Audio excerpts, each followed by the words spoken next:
I first met Douglas Harding in 1983 at Sean Mill's house. It was an informal gathering, much like the ones Douglas has been giving for the last 45 years. I found his work profound and important, yet subtle and simple. Douglas's work is really about who we really are. It's a shift in perspective, and ultimately it's about nothing or no thing. Douglas's work focuses on being aware of awareness and aware of experience of the experience. Therefore, I invite you to view this video and follow the experiments carefully as described. It's an opportunity for you to discover and to decide for yourself who you really are. Douglas Harding is talking with friends Sean Mills and Maureen Cameron.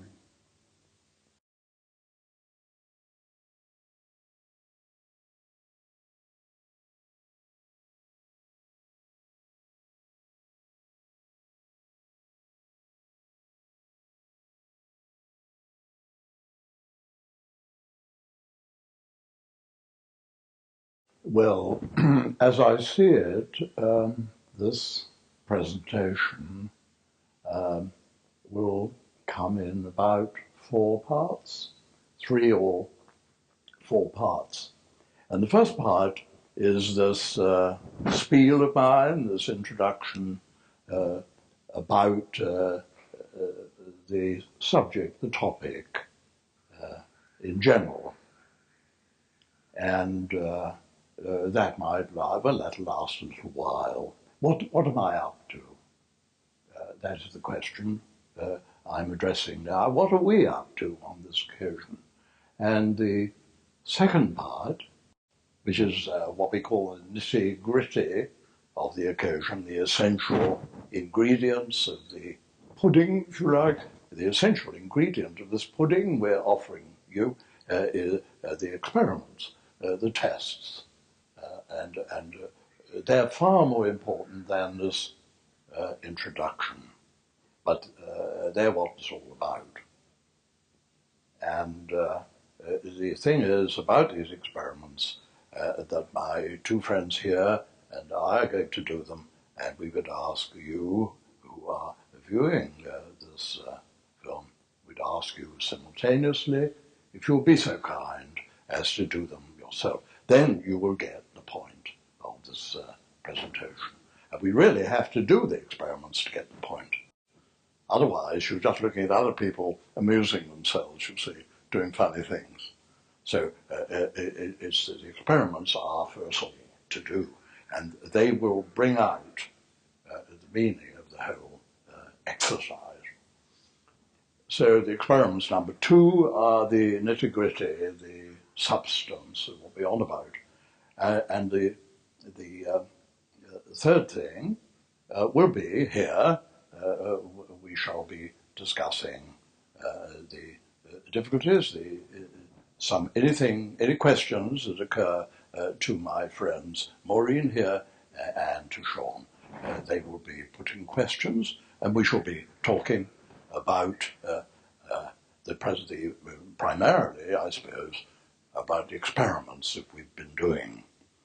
And they will be the questions they ask, which will, I hope and imagine, reflect the questions which are in your mind too.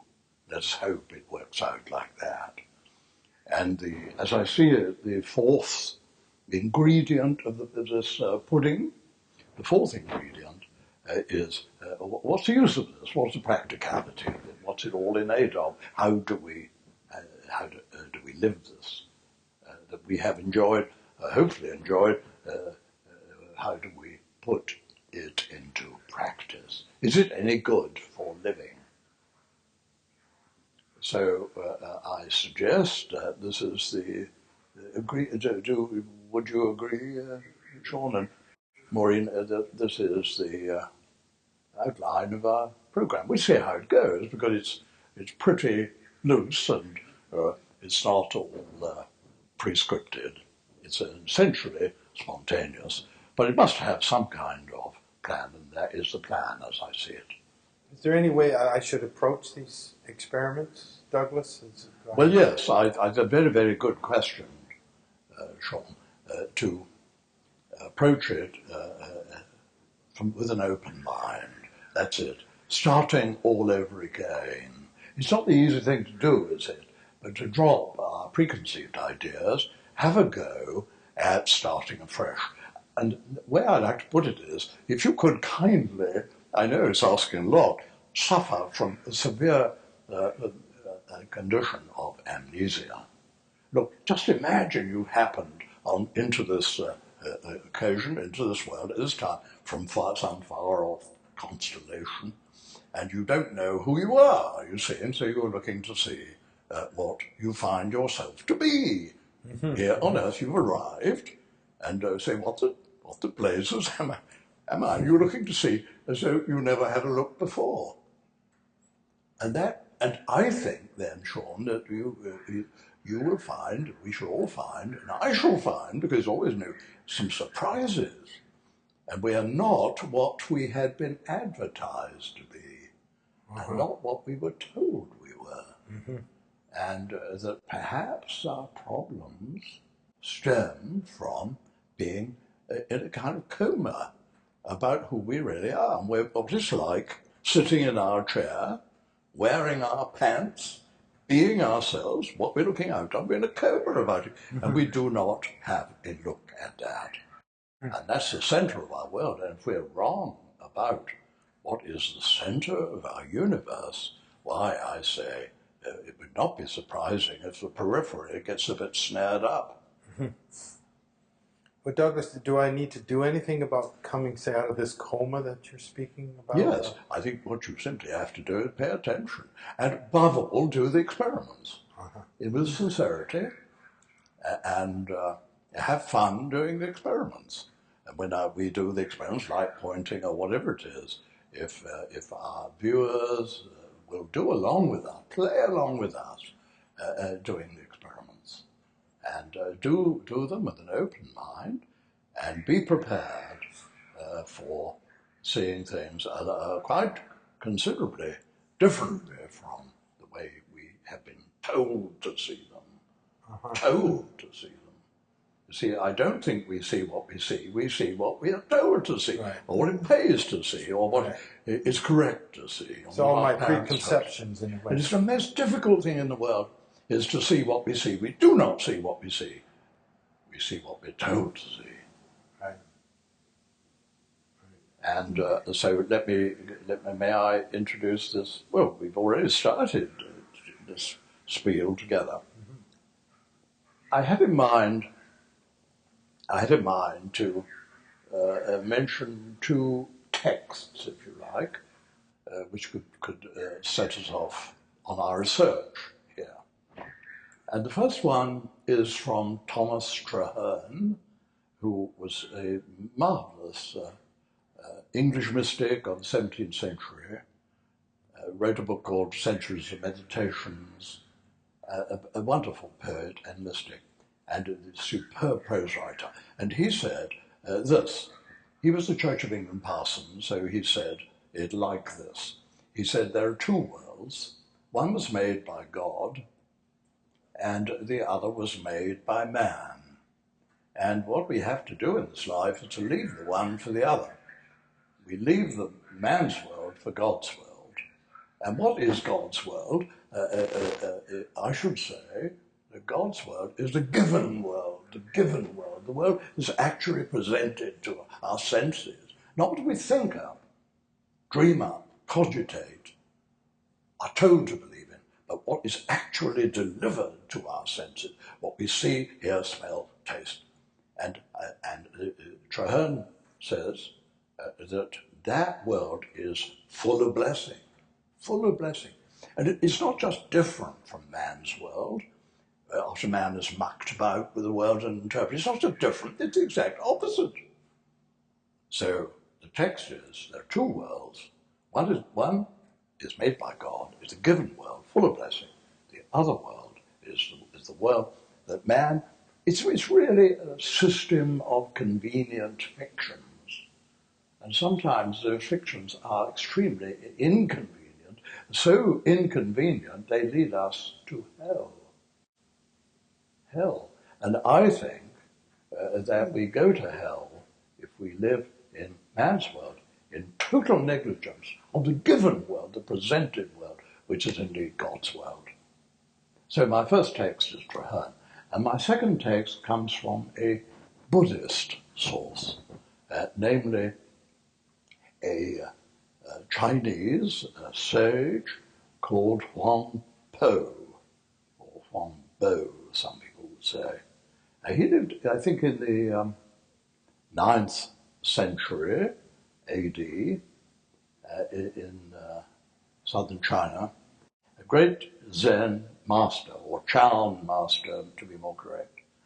And he said many, very, very good things. And the one that applies now is this: the ordinary man goes by what he thinks, but the sage, the wise man, goes by what he sees. And that is really Traherne's message.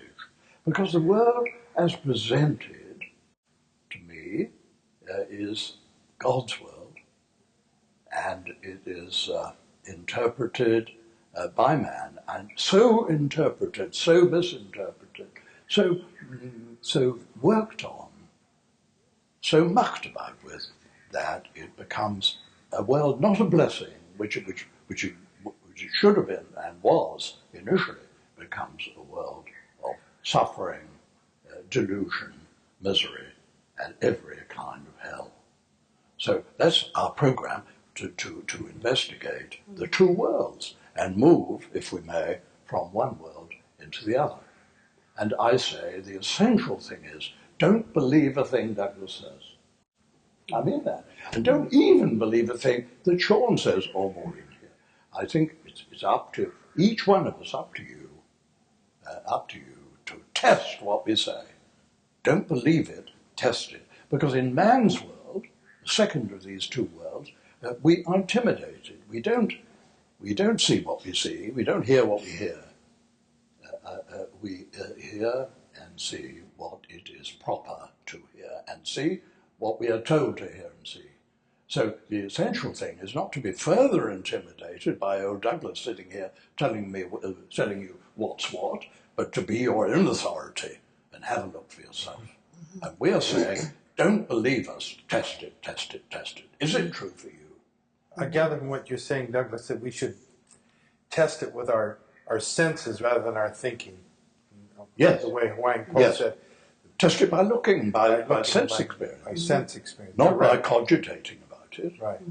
Test it by the things of looking to see, just like a scientist tests a thing by looking at dials and meter rods and so forth. He doesn't sit in,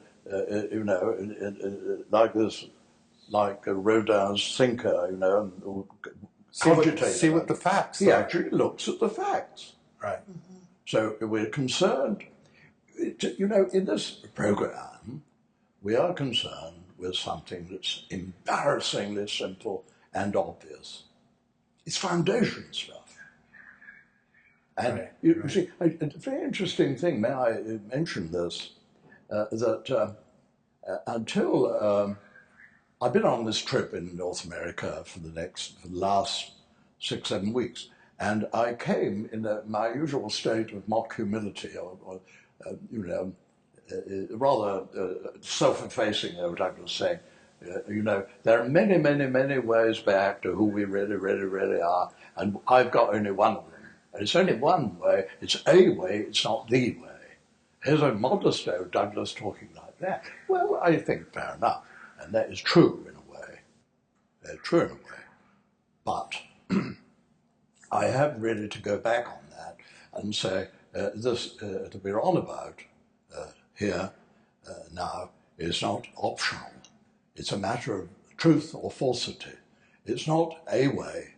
It is the way that we're on about, the way of laying a foundation for all those wonderful religious, spiritual, intellectual, metaphysical superstructures that we build on foundation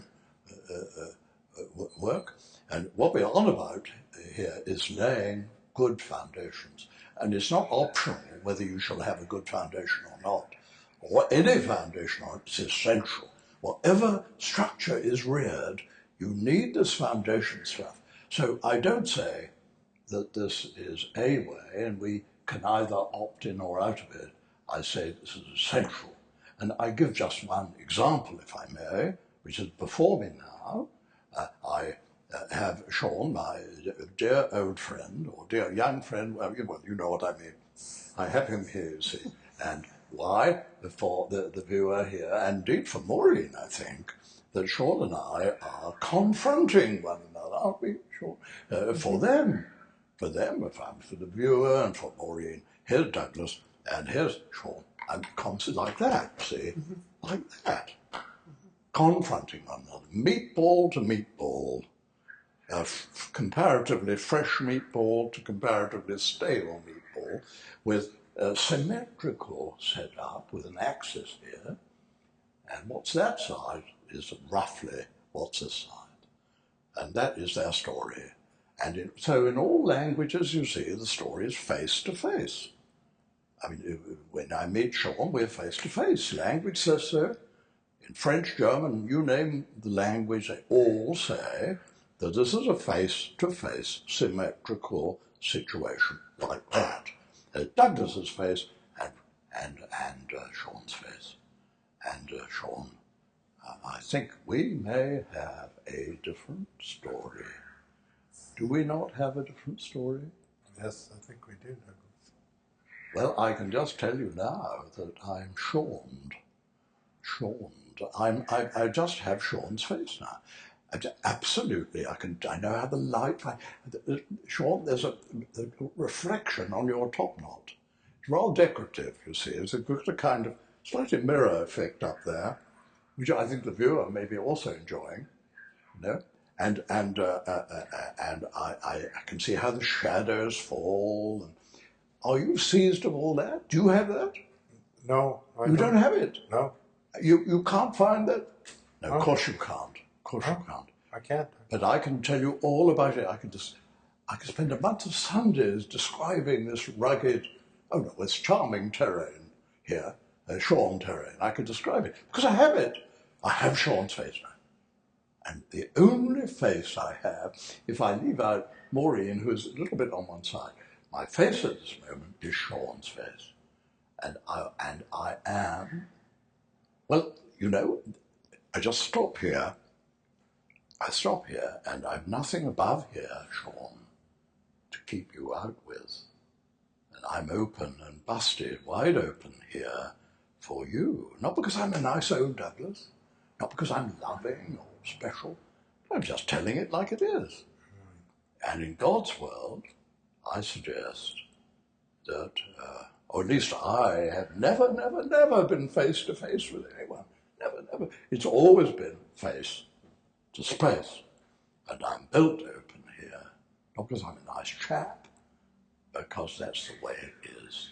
And in man's world, which leads to hell in the end, the trouble story is confrontation, like that. So Douglas, you're saying I'm sitting here and I'm seeing Sean and I'm seeing Douglas.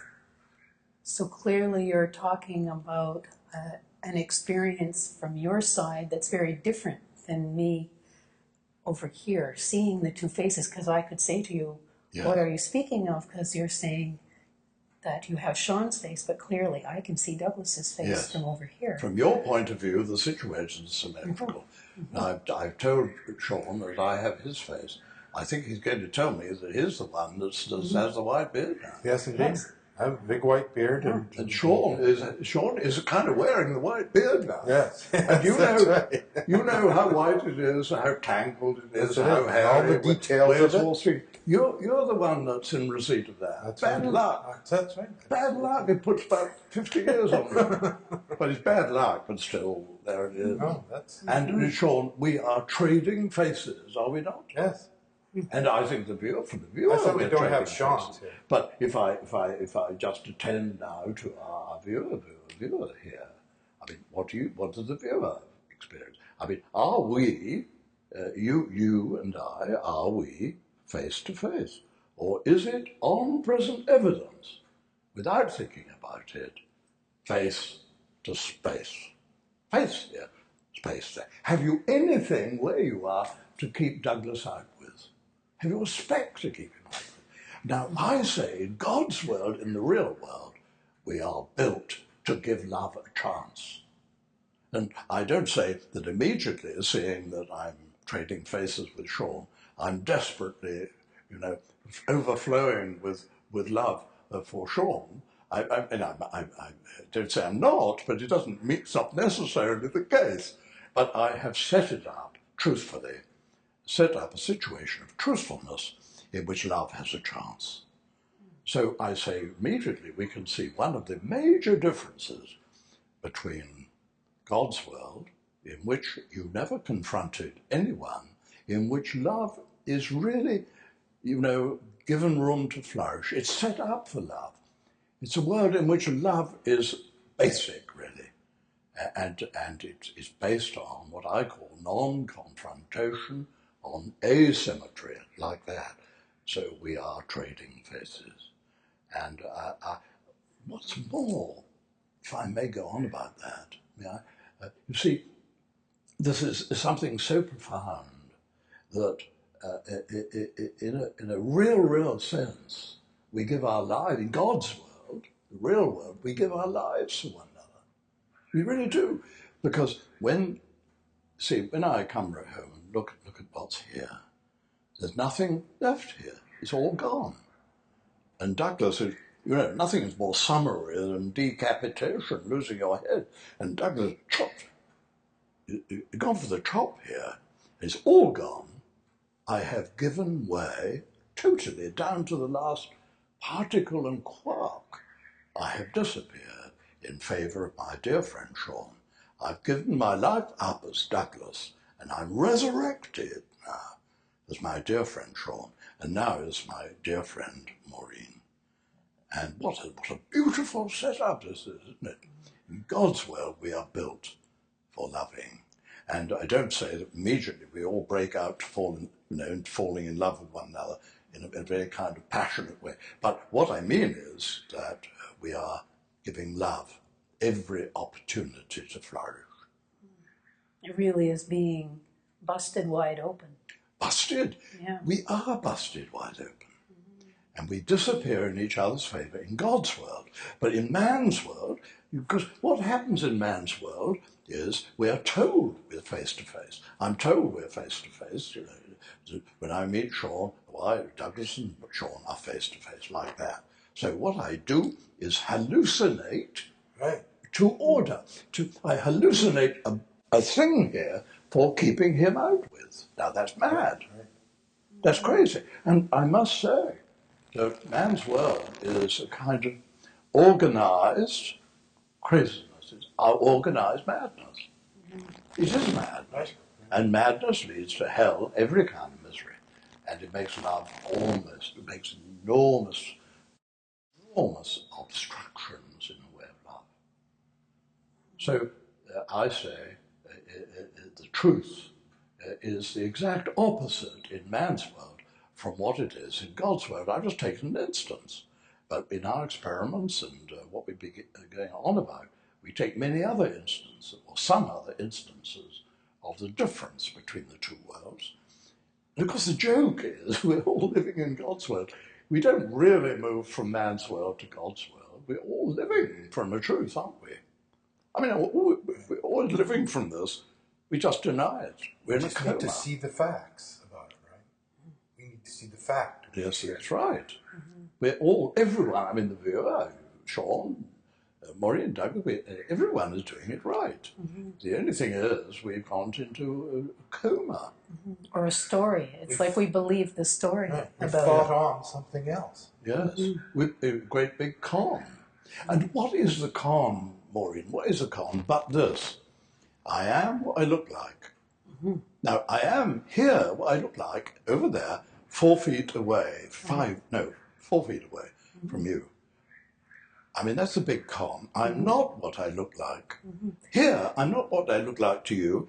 What you see Douglas to be is one thing, and what Douglas really is. You have his appearance. I have his reality, and the difference is total. And the great con is, which society requires us. It's in small print when we join the club.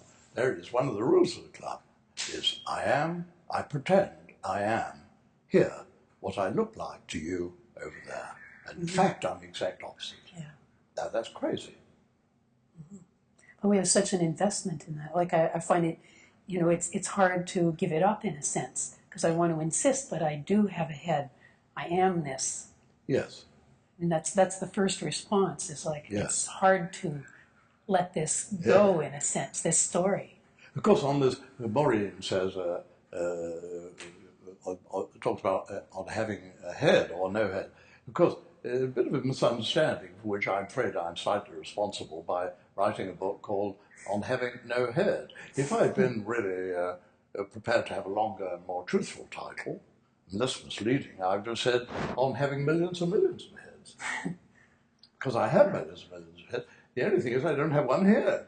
See, I've got heads in every spoon, in every mirror, in every person around, the dog and the cat. They're all, when they look here, they get Douglas's head, don't they? I mean, I have millions of heads. I don't have it here. That's the point. Right. I have it in the mirror. It's about having it where it really presents itself, where the facts are, right? So we're all clear about having a head. We know what a head is and so on. We've absolutely got it wrong about where it is. The whole question, the big word is where. Where do I keep that dancing? Where do I keep Douglas's head? I keep it there in the mirror. And this is rather important because you see that thing I see in the mirror, Douglas's head, is now 83 years. It's been dying for 83 years. I mean, how long is its shelf life now after 83 years? And I mean, come on. If I'm that, I've had it, you see, but it's there.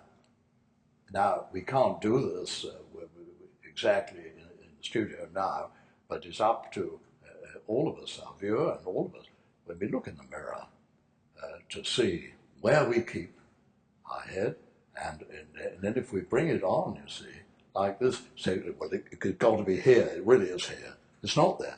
And we put it on, we find we can't do it. It disappears. And thank God, because it's death. It's a death's head. It's my death certificate, isn't it? And try and put that on here. It's kind of suicide.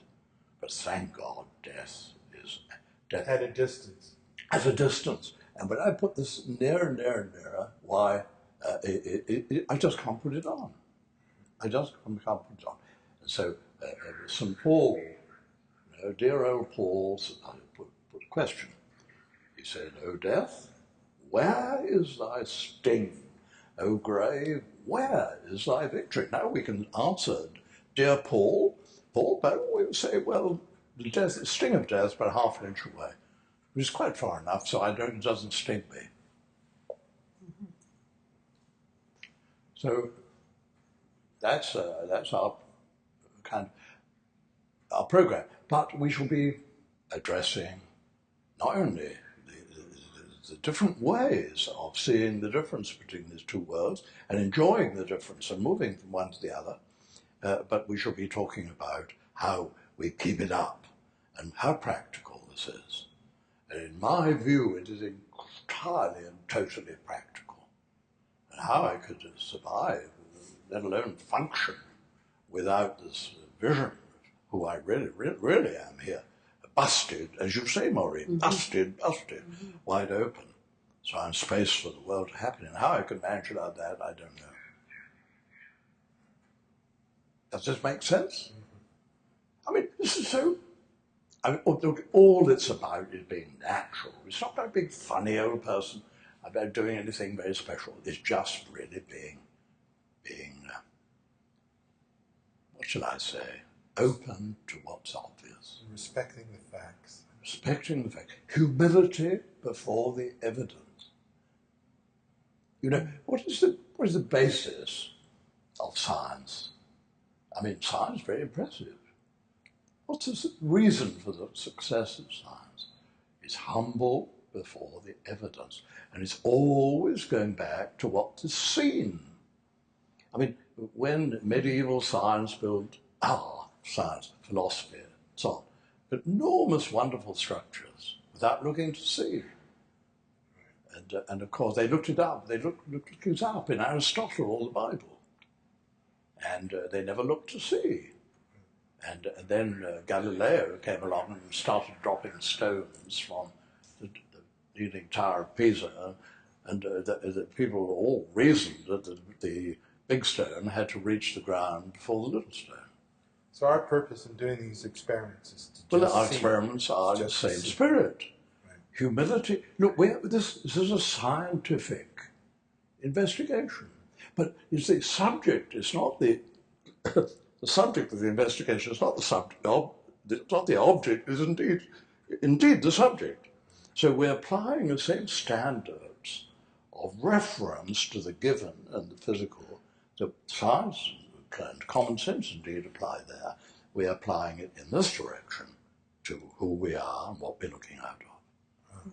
Humility in front of the evidence. That's good. And I say it's fun. I say it's invigorating. I say it's energizing, inspiring, and intensely practical. And moving, what it is really, is moving to the place we never left, from the world of delusion, man's world, a world of alleged convenience. And of course it's convenient. I mean, look at what it's produced. It was a kind of game, and it's produced some extraordinary results. But I'm afraid the whole thing lands in hell because it is the opposite of God's world, the given world, which is full of blessing, every way full of blessing. In God's world, love has a chance because we're busted wide open